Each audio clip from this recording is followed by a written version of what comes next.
Hello student, कैसे हैं आप सब। उम्मीद करता हूँ अच्छे होंगे। मैं शशांक स्वागत करता हूँ आपका अपने चैनल ग्रो ज्ञान विद शशांक में, जिसमें यूपी बोर्ड फतेह में 10th क्लास में चल रहा है हमारा त्रिकोणमिति। तो पहले भाग में हम जान चुके थे कि त्रिकोणमिति अनुपात क्या होते हैं और वे कोणों और भुजाओं में क्या संबंध स्थापित करते हैं। तो इसके आगे का भाग आज हम पढ़ेंगे। तो जो भी आज हमसे नए जुड़े हैं वो चैनल को कर दीजिए सब्सक्राइब, बेल आइकन को कर दीजिए पुश। और हाँ, जो स्टूडेंट्स यूपी बोर्ड की तैयारी कर रहे हैं, वीडियो भी देखते हैं और जिन्होंने अभी तक चैनल सब्सक्राइब नहीं किया है वो भी चैनल को कर दीजिए सब्सक्राइब, जिससे कि हमारा हौसला बढ़ सके। अगर आपको कोई भी दिक्कत आ रही है तो कमेंट के माध्यम से हमें ज़रूर बताइएगा। तो चलिए शुरुआत करते हैं यूपी बोर्ड फतेह की 10th क्लास में त्रिकोणमिति का आगे का भाग। अब जब मैंने आपको बताया था कल कि जो साइन होता है वो थीटा बराबर लंब बट्टे कर्ण होता है। क्या बताया था? साइन थीटा बराबर लंब बट्टे कर्ण। तो लेकिन अगर यहाँ पर कोई वैल्यू रख दी जाए, मान लो मैं यहाँ पर साइन 30 कर दूं, तो यहाँ पर वैल्यू कितनी आ जाएगी? यानी अगर थीटा की जगह पर कोण हो तो उसकी भुजाएं कितनी कितनी आएंगी, उसकी भुजाएं कितनी कितनी आएंगी। और ये एंगल अगर 30 की बजाय और कुछ हो तो वो भुजा फिर कितनी बन जाएंगी। तो कोणों में और उनके मान हम कैसे निकालते हैं वही आज इस वीडियो में हम सीखेंगे। तो पहले तो याद करिए कि जो त्रिकोणमिति अनुपात हैं 6, उनमें केवल हम स्टार्टिंग में 0 डिग्री, 30 डिग्री, 45 डिग्री, 60 डिग्री और 90 डिग्री की वैल्यू पढ़ते हैं। क्योंकि जब आप क्वाड्रेंट देखते हो तो पहले क्वाड्रेंट 90 तक ही होता है और इसमें सभी जो होते हैं त्रिकोणमिति अनुपात वो प्लस के हो जाते हैं, यानी प्लस के होते हैं। तो आखिरकार यदि मान लो ये मैं टेबल ड्रॉ करूं तो कैसे करूंगा, और अगर मेरा यहाँ साइन लिखा होगा, यहाँ क्या लिखा होगा? साइन लिखा होगा। तो अगर मेरा साइन 0 हो तो यहाँ वैल्यू होगी कितनी? साइन 30 हो तो उसका मान होगा कितना? साइन 45 हो तो उसका वैल्यू कितना होगा? तो यही आज हम सीखेंगे। समझने की कोशिश करना। आप इसको मात्र 1 मिनट में तैयार कर सकते हो अगर आपको ये विधि आती है। तो पहले तो आप ये देखिए कि ये जो नंबर लिखे हुए हैं वो कितने हैं, उतने ही उसके ऊपर गिनतियां लिख लीजिए। 0, 1, 2, 3, 4 लिख लेंगे, कोई दिक्कत है नहीं है भाई। पहला 0 हो गया, 1 हो गया, 2 हो गया, 3 हो गया, 4 हो गया। और सबसे बड़े अंक का इनमें भाग लगा दीजिए। क्या कर दीजिए? भाग लगा दीजिए। जो कट रहा हो उसको काट दीजिए। जैसे ये कट जाएगा 1/2 बार और ये कट जाएगा 1 बार। अब आप इनका, और ये कट जाएगा जी आपका 0 बार। 4 का भाग 0 में लगा देंगे तो कितना आ जाएगा? 0। यहाँ पे याद रखना 0 का नहीं लगाया, 4 का भाग लगाया है। अब इनका वर्गमूल लेना है आपको। क्या लेना है? इनका वर्गमूल। अगर आप लेना जानते हो तो समझ लीजिए कि आपने साइन के एंगलों की वैल्यू को निकाल लिया है। समझ में आ गया होगा क्या करना है। सारे एंगलों के ऊपर 0 से लेकर जितने ये एंगल हैं उतने नंबर लिख दीजिए। फिर सबसे बड़ी संख्या का दे दीजिए भाग, और जो आपस में कट रहे हों उनको काट दीजिए, और अगर नहीं कट रहे हैं तो वर्गमूल ले लीजिए सबका और साइन के आगे मान लगाते जाइए। कैसे लगाएंगे? तो साइन 0 का 0 ही वर्गमूल होता है, 1 का वर्गमूल 1 होता है, 4 का वर्गमूल 2, 1 का वर्गमूल 1 होता है, √2 का वर्गमूल होगा ही नहीं, 3 का वर्गमूल होता नहीं है, 4 का वर्गमूल 2 और 1 का वर्गमूल 1। कितना बढ़िया लगा, समझ में आ गया होगा। तो साइन 0 की वैल्यू कितनी आ गई? 0। साइन 30 के 1/2, साइन 45 के 1/√2, साइन 60 का √3/2 और साइन 90 का वैल्यू 1।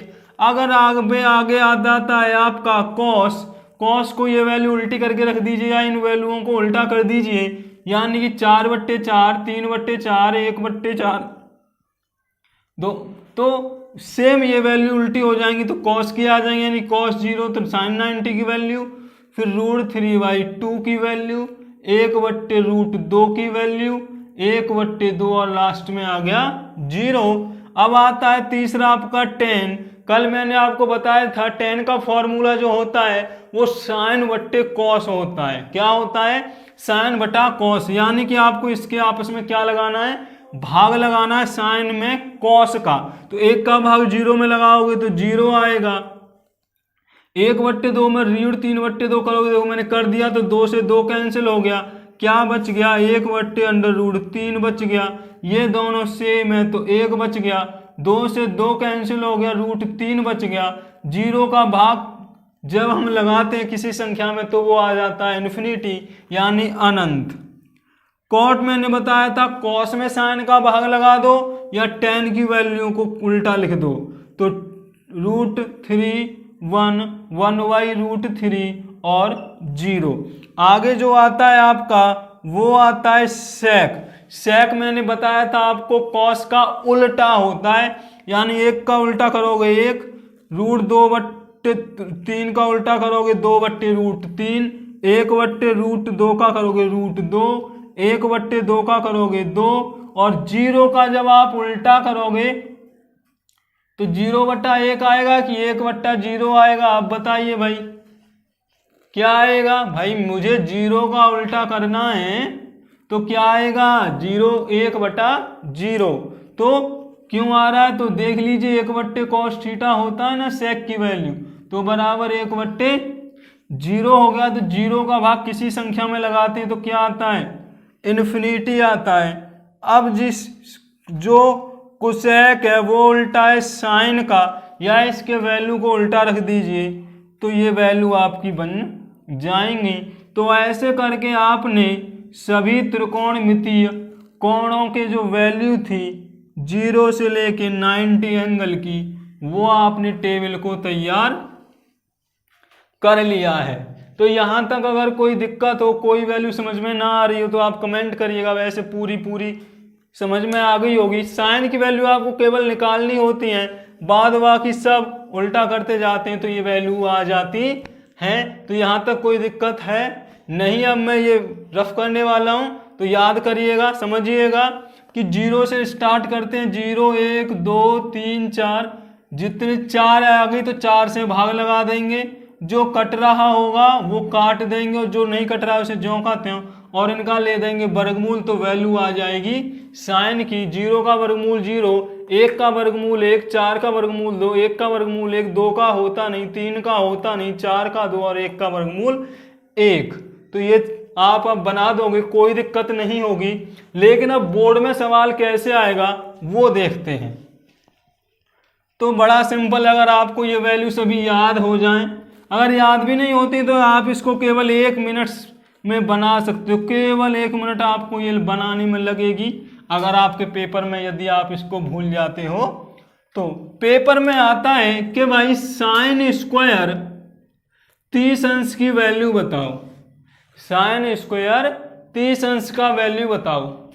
आप बोलोगे सर साइन 30 तो पढ़ा था, ये स्क्वायर कहाँ से आ गया? कोई नहीं, बस गौर कीजिएगा सवाल पर, ऐसे ही देगा वो आपको बोर्ड के पेपर में।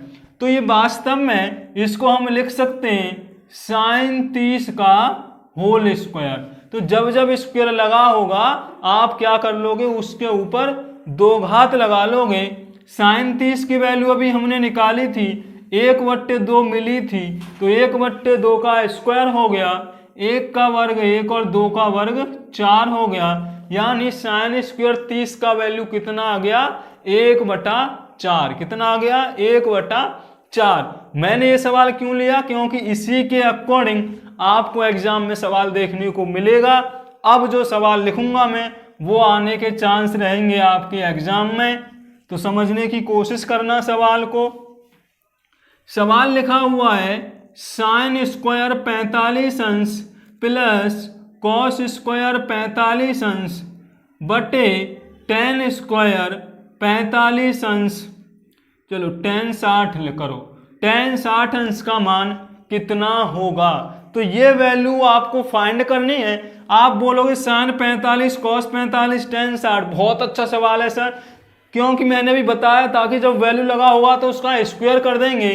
तो इसको सॉल्व करने का बहुत जबरदस्त तरीका, sin 45 है तो 1/√2 का स्क्वायर हो जाएगा, प्लस लगा हुआ है cos 45 की वैल्यू भी सेम होती है 1/√2 का स्क्वायर कर देंगे, और tan 60 जो होता है वो √3 होता है तो √3 का स्क्वायर कर देंगे। सॉल्व करोगे तो 1 का वर्ग 1/√2 से रूट हट गया, फिर 1 का वर्ग 1 रूट हट गया, बट्टे 3 पैसे भी रूट हट गया, एलसीएम सेम आ रहा है, यानी 1 और 1 2/3 हो गया, ये 2 नीचे आ जाएगा, वैसे 2 से 2 एक बार कटा, तो इसकी जो वैल्यू आ गई वो आ गई आपकी 1/3। कितना आ गया? 1/3। बेशक स्क्वायर में था, सवाल सॉल्व हो गया ना। तो इन सवालों को आप करोगे, मान लगाने वाले सवालों को आप कर लोगे। यहाँ तक अगर आपको कोई दिक्कत है तो कमेंट करिएगा। हाई स्कूल की त्रिकोणमिति में इतना ही पेपर में आएगा, कोणों में अनुपात और कोणों की वैल्यू निकालने के लिए। सर्वसम्यकाएं आपके सिलेबस से हटा दी गई हैं 30% के कारण, तो आप सर्वसम्यकाएं, त्रिकोणमिति सर्वसम्यकाएं नहीं पढ़ोगे। क्लियर है? तो इससे जो आगे आएगा वो केवल ऊंचाई दूरी आएगा। तो ऊंचाई दूरी के 2-4 सवाल लेकर हम आगे की वीडियो में आपसे मिलेंगे। तो जो भी यूपी बोर्ड फतेह वाले स्टूडेंट हैं, चैनल को कर दीजिए सब्सक्राइब, वीडियो को कर दीजिए शेयर और बने रहिए हमारे साथ।